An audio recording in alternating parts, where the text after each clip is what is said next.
Bonjour à toutes et à tous. Je suis professeur à l'Université d'Aix-Marseille, qui est mon employeur. Je suis géologue géophysicien. Je travaille dans le cadre d'un laboratoire qui s'appelle le CEREG et qui va vous être présenté ici avec cette première diapo. Et j'ai le plaisir et l'honneur, après avoir dirigé pendant 8 ans le CEREG, d'avoir pris la direction de l'OSU Institut Pythéas, qui est un observatoire des sciences de l'univers qui inclut l'Observatoire de Haute-Provence. L'Observatoire de Haute-Provence, c'est un département de l'OSU Pythéas. Et je tenais à vous préciser, à travers tous ces logos, et notamment les logos des institutions qui sont les tutelles du CEREG et de l'OSU Pythéas, je voulais aussi préciser que j'ai des co-auteurs, donc des collègues enseignants-chercheurs ou doctorants et post-doctorants qui sont au CEREG, mais qui sont aussi dans d'autres institutions, dont l'Institut de physique du globe de Paris et le laboratoire des sciences du climat et de l'environnement à Gif-sur-Yvette. Et tout ce que je vais vous présenter a été financé à travers les dernières années sur la base de crédits de l'Agence nationale de la recherche et du Conseil européen de la recherche. Donc la Terre est considérée comme un aimant en elle-même, et de ce depuis l'année 1600, au cours de laquelle William Gilbert, qui est un médecin au départ, le médecin de la reine d'Angleterre, avait permis de montrer que tout se passait autour de la Terre en termes de lignes de champ magnétique attirant les aiguilles de boussole, comme autour d'une petite terrella qui était aimantée comme un dipôle, avec, en l'occurrence, maintenant, sait-on, des lignes de champ qui rentrent dans l'hémisphère nord et qui sortent de l'hémisphère sud. Mais cela a-t-il toujours été ainsi? Ce n'est pas forcément le cas. Alors, je me permets de simplement rappeler ce qui a été dit précédemment, en plus en rajoutant le fait qu'un champ magnétique, on peut le créer en faisant bouger un liquide conducteur dans un petit champ magnétique, et que cet effet-là va entraîner un effet dynamo, une induction et un renfort du champ initial, donc qui génère un champ important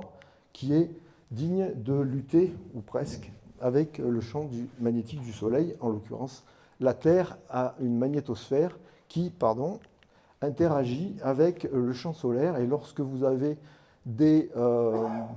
éruptions solaires, au bout de 8 minutes, l'ensemble du plasma et du champ magnétique qui sort du Soleil va percuter la magnétosphère terrestre, la comprimant d'un côté, la dilatant de l'autre, et c'est cela qui va générer les orages magnétiques et les aurores boréales. Donc il y a un couplage systématique entre les orages magnétiques et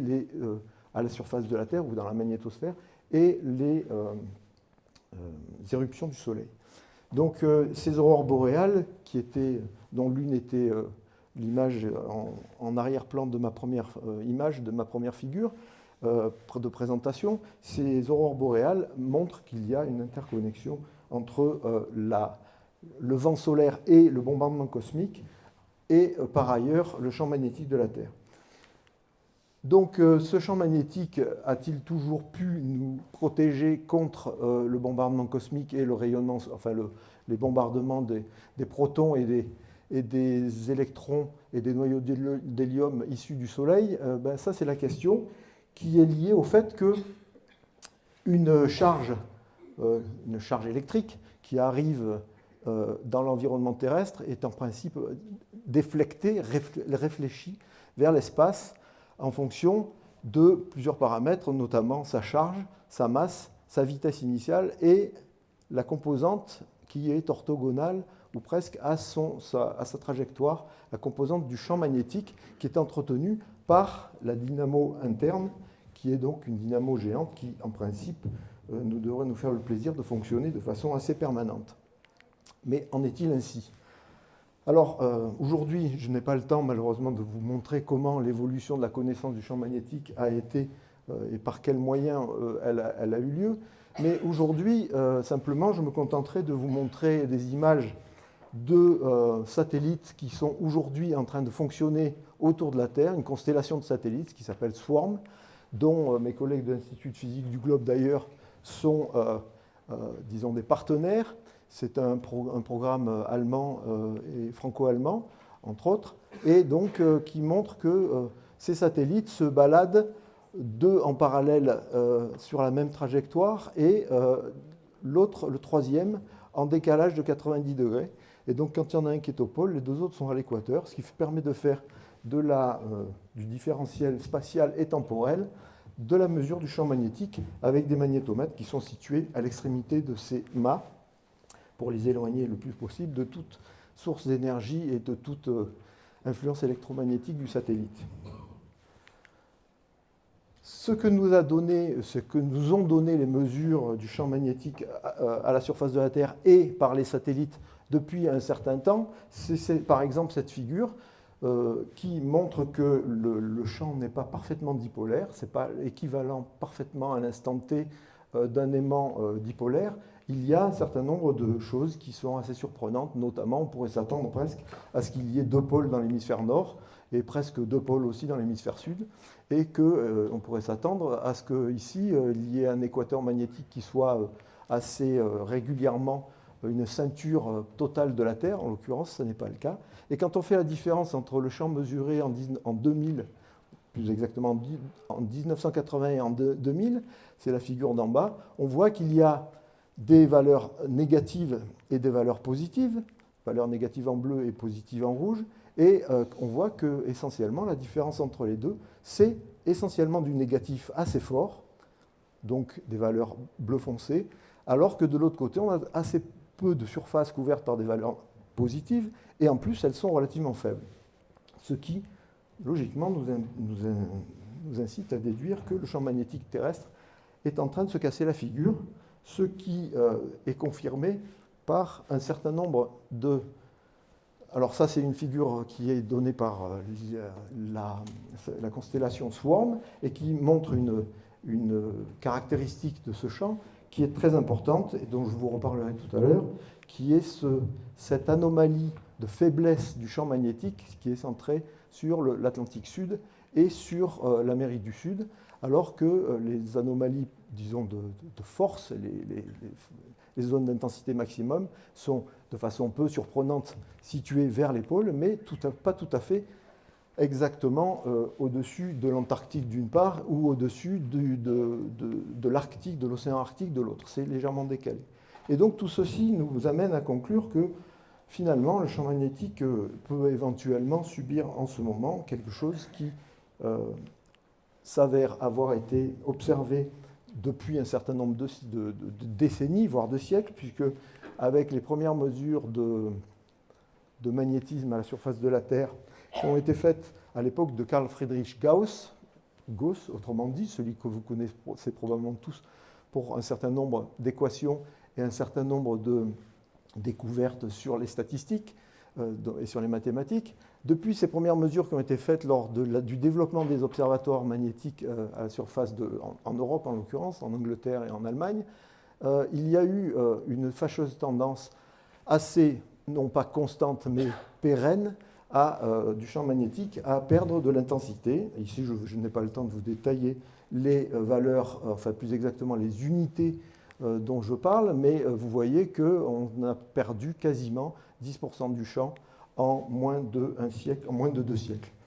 Et là, ça c'est une autre histoire, c'est la balade du pôle géomagnétique et des pôles magnétiques qui est décrite. Je n'ai pas le temps d'en venir là, mais ça n'est pas vraiment le propos, parce que ce qui m'intéresse, c'est de savoir comment le champ à long terme a pu évoluer et ce qui peut nous réserver comme surprise.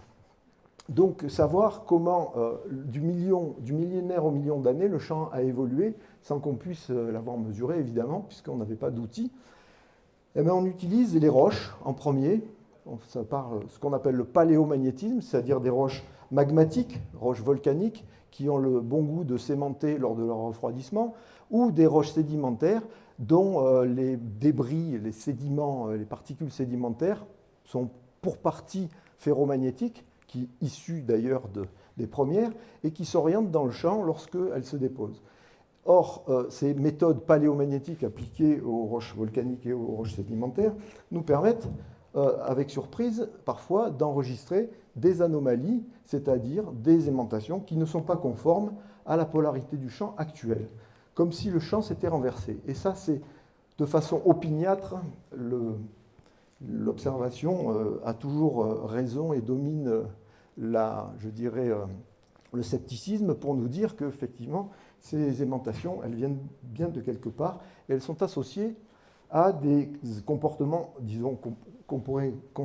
considérer comme anormaux du champ magnétique. Or, c'est en fait une constante du champ magnétique que de s'être inversé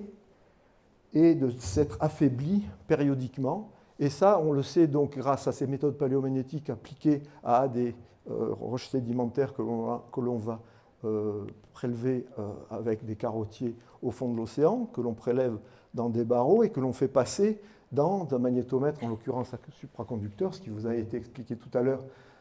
partiellement, et qui nous permet de mesurer des aimantations extrêmement faibles sur des objets naturels qui sont extrêmement peu concentrés en magnétite. Mais comme je vais vous le montrer, il y a aussi beaucoup d'autres choses qui nous permettent, enfin une autre méthode en l'occurrence qui nous permet de travailler sur la variation du champ. J'y viendrai tout à l'heure. Et donc en bilan général, on peut dire que je pourrais vous parler à l'échelle des 200 derniers millions d'années, mais là je me contente des 5 derniers. Le champ magnétique au cours des 5 derniers millions d'années, environ 4 fois par million d'années, s'est renversé, a changé de polarité. Et là, depuis 0,78 millions d'années, 780 000 ans, il ne s'est inversé de façon significative et pérenne, de façon, disons, aucune fois, c'est-à-dire qu'il est, soi-disant, resté stable en polarité. Le problème, c'est que s'il est resté stable en polarité, il a tenté maintes fois de s'inverser, et ça, on le sait à travers un certain nombre d'autres expériences. Alors, qu'est-ce qu'il fait quand il s'inverse, le champ? Maintenant, on le sait à travers les témoignages de ces enregistrements dans les roches. Il commence par diminuer son intensité. Alors, ce qui s'est passé lors du dernier renversement, les lignes de champ sortaient de l'hémisphère sud et rentraient dans l'hémisphère nord, sortaient de l'hémisphère nord et rentraient dans l'hémisphère sud, et le champ global, qui est globalement dipolaire, s'est effondré pour donner lieu à un champ qui est extrêmement multipolaire et affaibli, qui a fini par reprendre un petit peu de sa force en s'inversant, et finalement, le champ qui a eu lieu dans les quelques millénaires qui ont suivi, qui s'est stabilisé avec un champ entrant dans l'hémisphère nord et sortant de l'hémisphère sud. Donc une inversion, ça implique une diminution de l'intensité du champ magnétique et une recroissance en polarité opposée avec une période d'affaiblissement très durable. Alors, qu'est-ce qu'il a pu faire de plus lors de cette dernière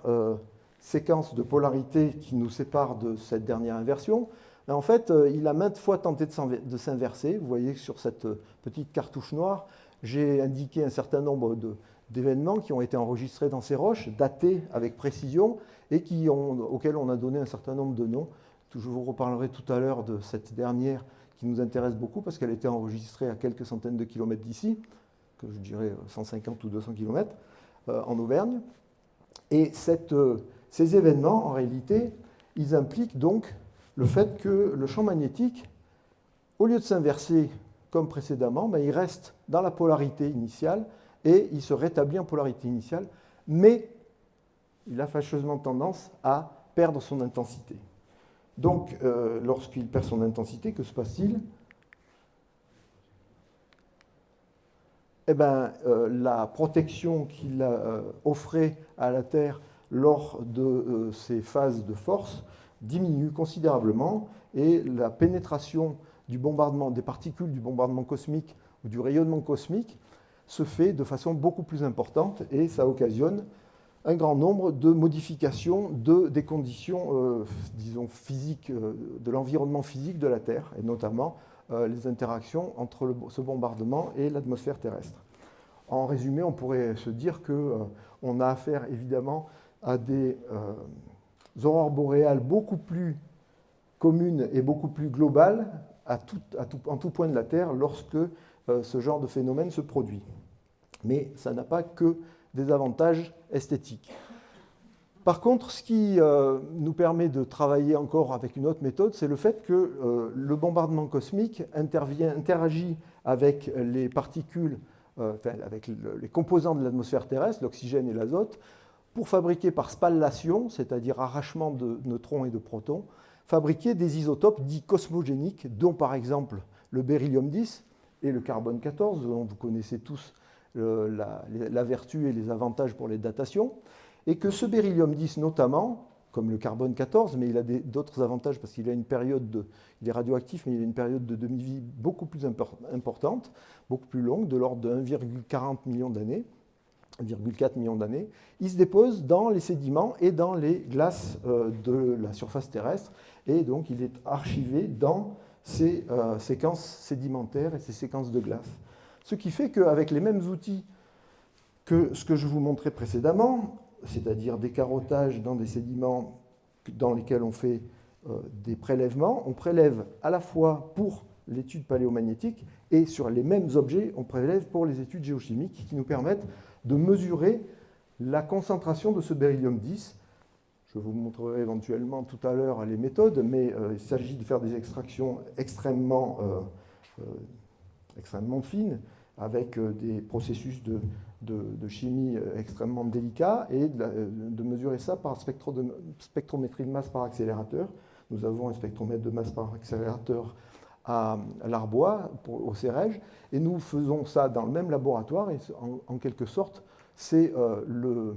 seul laboratoire au monde aujourd'hui qui fasse ça en routine, grâce à Didier Bourlès et à notre collaboration avec Didier Bourlès depuis 20 ans maintenant.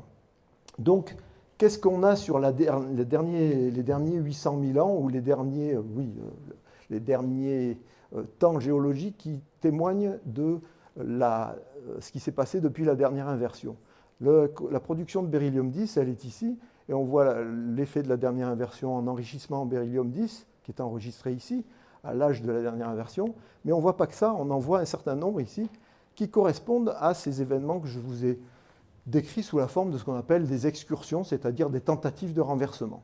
Le dernier, la dernière tentative, autour de 40 000 ans, la dernière tentative est représentée ici, et vous voyez qu'elle s'approche quasiment en termes de production de ce qui a eu lieu lors du dernier renversement. Ici, vous avez le détail, mais je n'ai pas le temps de vous en parler comme ça. Et voilà l'enregistrement de la variabilité du champ magnétique terrestre traduit par la production des cosmonucléides, du beryllium 10 en noir, ici. Et derrière, vous avez la traduction qui est mesurée par l'aimantation des sédiments. Et vous voyez qu'on ne peut pas franchement se plaindre d'une absence de corrélation significative. En général, tout est absolument calé, assez remarquablement, y compris dans la chronologie des événements, ce qui est assez surprenant parce que les précisions sur les datations sur des carottes sédimentaires qui représentent des épaisseurs importantes sont souvent délicates, difficiles à obtenir. Donc vous voyez ici que le champ magnétique terrestre, depuis la dernière inversion, qui est ici, a tenté de se déstabiliser, de s'inverser en se déstabilisant, et ça montre que, grosso modo, avec des taux de chute qui sont très importants, ici notamment, ça montre que la variabilité du champ magnétique terrestre mesurée historiquement est en train de poser éventuellement un problème. Heureusement qu'on est parti d'assez haut, parce que sur cette figure sur laquelle vous avez les 10 derniers millénaires, on voit l'intensité du champ magnétique, la valeur d'aujourd'hui. On voit qu'il y a 5000 ans, on était un petit peu plus bas, mais on était parti de moins haut et on avait un taux de chute qui était plus faible, alors qu'aujourd'hui, on est avec des taux qui sont extrêmement importants. Et par-dessus, si vous voulez vous en persuader, vous avez en superposition, vous avez la production du carbone 14 sur la même période. Donc vous voyez que les deux courbes sont anticorrélées, ce qui correspond à ce que je vous ai décrit pour ce qui concerne la forte production du carbone 14 lorsque le champ est faible et la faible production lorsque le champ est fort. Voilà pour ce qui concerne la conclusion presque, c'est-à-dire qu'aujourd'hui, on voit très bien qu'à travers les méthodes paléomagnétiques et les méthodes de mesure du beryllium 10, la chute du champ sur le dernier millénaire avec cette pente, si on la projette sur les prochains siècles ou les prochains millénaires, on voit qu'avec une projection, disons, un gradient à 3 unités par 1000 ans en moins, c'est-à-dire une perte, on va rapidement se rapprocher de valeurs, rapidement ça veut dire d'ici l'an 3000 ou l'an 4000, de valeurs qui sont proches de ce qu'on considère comme étant le seuil de déclenchement des inversions et des excursions. Et ça implique qu'il peut y avoir des changements de conditions environnementales qui jusque-là, au cours de l'histoire récente de l'humanité, en tout cas depuis le développement des civilisations, tout ça s'est passé de façon tranquille dans une magnétosphère extrêmement forte et confortable, mais que dans les prochains siècles, éventuellement, on pourrait avoir quelques soucis qui pourraient nous mettre dans la même situation que Homo sapiens et Néandertal il y a 41 000 ans, lorsque le champ magnétique s'est cassé la figure pour la dernière fois. Voilà, je vous remercie pour votre attention.